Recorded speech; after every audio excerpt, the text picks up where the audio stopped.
Hello friends, ഇന്നൊരു അടിപൊളി ബിരിയാണിയുടെ റെസിപ്പി കണ്ടാലോ. ആദ്യമേ തന്നെ കഴുകി വൃത്തിയാക്കി വെച്ചിരിക്കുന്ന ചിക്കനിലേക്ക് ഉപ്പ്, മഞ്ഞൾപ്പൊടി, മുളക് പൊടി, ഇഞ്ചി വെളുത്തുള്ളി പേസ്റ്റ്, ചിക്കൻ മസാല, തൈരും കൂടി ചേർത്ത് നന്നായിട്ടൊന്ന് മിക്സ് ചെയ്ത് കൊടുക്കാം. ഇനി ഇതിലേക്ക് ചെറുതായിട്ട് അരിഞ്ഞ് വെച്ചിരിക്കുന്ന മല്ലിയിലയും പുതിനയിലയും കൂടി ചേർത്ത് നന്നായിട്ട് മിക്സ് ചെയ്തതിന് ശേഷം 10-15 മിനിറ്റ് റെസ്റ്റ് ചെയ്യാൻ വെക്കാം. ഈ സമയം കൊണ്ട് ഉള്ളി, കാഷ്യൂ, മുന്തിരി ഞാൻ എണ്ണയിൽ വറുത്ത് കോരി മാറ്റി വെക്കുന്നുണ്ട്. അരി കഴുകി വൃത്തിയാക്കി ഊറ്റാൻ വെക്കുന്നുണ്ട്. 1 കിലോയോളം ആട്ടമാവ് കുഴച്ച് നീളത്തിനുള്ള ഷേപ്പാക്കി മാറ്റി വെക്കുന്നുണ്ട്. ഇനി വിറകടുപ്പ് കത്തിച്ചതിന് ശേഷം വലിയൊരു ബിരിയാണി ചെമ്പ് അതിലേക്ക് വെച്ച് എണ്ണ ഒഴിച്ചതിന് ശേഷം ഹോൾ സ്പൈസസ് ഇട്ട് പൊട്ടിച്ചു കൊടുക്കാം. പച്ചമുളകും സവാളയും ചേർത്ത് നന്നായിട്ട് വഴറ്റി കൊടുക്കാം. ഞാനൊരു അല്പം മാത്രം ഉപ്പ് ചേർത്ത് കൊടുക്കുന്നുണ്ട്. ഇനി ഇതിലേക്ക് ഇഞ്ചി വെളുത്തുള്ളി പേസ്റ്റ് ചേർത്ത് നന്നായിട്ടൊന്ന് വഴറ്റിയെടുക്കാം.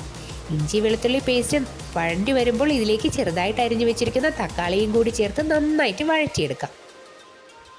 ഇനി ഇതിലേക്ക് ആവശ്യത്തിനുള്ള മുളക് പൊടിയും മഞ്ഞൾപ്പൊടിയും ചേർത്ത് നന്നായിട്ടൊന്ന് റോസ്റ്റ് എടുക്കാം. ഇനി ഇതിലേക്ക് നേരത്തെ പുരട്ടി വെച്ചിരിക്കുന്ന ചിക്കൻ മുഴുവനായിട്ട് ഇതിലേക്ക് ചേർത്ത് നന്നായിട്ടൊന്ന് മിക്സ് ചെയ്ത് കൊടുക്കാം.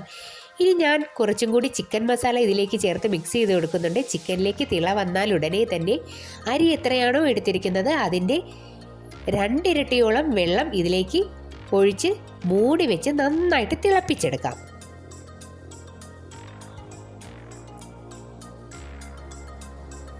വെള്ളം നന്നായിട്ട് തിളച്ച് വരുമ്പോൾ ഊറ്റി വെച്ചിരിക്കുന്ന അരി ഇതിലേക്ക് ചേർത്ത് നന്നായിട്ട് മിക്സ് ചെയ്ത് കൊടുക്കാം. ഇപ്പോഴാണ് പാകത്തിനുള്ള ഉപ്പ് ഇതിലേക്ക് ചേർത്ത് കൊടുക്കുന്നത്. ഇപ്പോൾ മാത്രമാണ് ബിരിയാണിയുടെ പാകത്തിന് എത്രയാണോ ഉപ്പ് എന്ന് അറിയാൻ കഴിയുന്നത്. നന്നായിട്ട് മിക്സ് ചെയ്ത് കഴിഞ്ഞാൽ ഇതിനെ മൂടി വെച്ച് ഇടയ്ക്കിടയ്ക്ക് മൂടി തുറന്ന് നന്നായിട്ട് ഇളക്കി കൊടുക്കണം. വെള്ളം ഏതാണ്ട് വറ്റി കഴിയുമ്പോൾ ഇതിലേക്ക് ഞാൻ നാരങ്ങ നീര് പിഴിഞ്ഞൊഴിക്കുന്നുണ്ട്. വെള്ളം മുഴുവനായി ഇവിടെ വറ്റി തുടങ്ങിയിട്ടുണ്ട്. അപ്പോൾ മുകളിലായിട്ട് ബിരിയാണി മസാലയും കൂടി ചേർത്ത് നന്നായിട്ട് മിക്സ് ചെയ്ത് കൊടുക്കാം. അപ്പോൾ വെള്ളം വറ്റിയെന്ന് മനസ്സിലാക്കിയാൽ അടിയിലത്തെ തീ മാറ്റിയതിന് ശേഷം മുകളിലായിട്ട് വറുത്ത് വെച്ചിരിക്കുന്നത് ഓരോന്ന് ഇതിലേക്ക് ചേർത്ത് കൊടുക്കാം. അതോടൊപ്പം തന്നെ ഫ്രഷായിട്ട് അരിഞ്ഞു വെച്ചിരിക്കുന്ന മല്ലിയിലയും പുതിനയിലയും മുകളിലായിട്ട് വിതറി കൊടുക്കാം. ഇനി ബിരിയാണി ചെമ്പിൻ്റെ അടപ്പിന് ചുറ്റും ആട്ടമാവ് ഒട്ടിച്ചതിന് ശേഷം നന്നായിട്ട് ടൈറ്റായിട്ട് അല്പം പോലും എയർ വെളിയിൽ പോകാത്ത രീതിയിൽ അടച്ചു കൊടുക്കാം. എന്നിട്ട് മുകളിലായിട്ട് നല്ല കനലും കൂടി കോരിയിട്ട് കൊടുക്കാം. ഒരു 10-15 മിനിറ്റ് അങ്ങനെ ഇരിക്കുന്ന സമയം കൊണ്ട് നല്ല ഫ്രഷ് സാലഡ് തയ്യാറാക്കിയെടുക്കാം. അപ്പോൾ സാലഡും കൂടി തയ്യാറാക്കി വെച്ചാൽ 10-15 മിനിറ്റ് ആയതിനു ശേഷം ദമ്മ് പൊട്ടിക്കാം. ഇതാണ് ബിരിയാണിയുടെ ഏറ്റവും ബെസ്റ്റ് പാർട്ട്. നല്ല ഫ്ലേവറാണ് ഈ ദമ്മ് പൊട്ടിക്കുന്ന സമയത്ത്.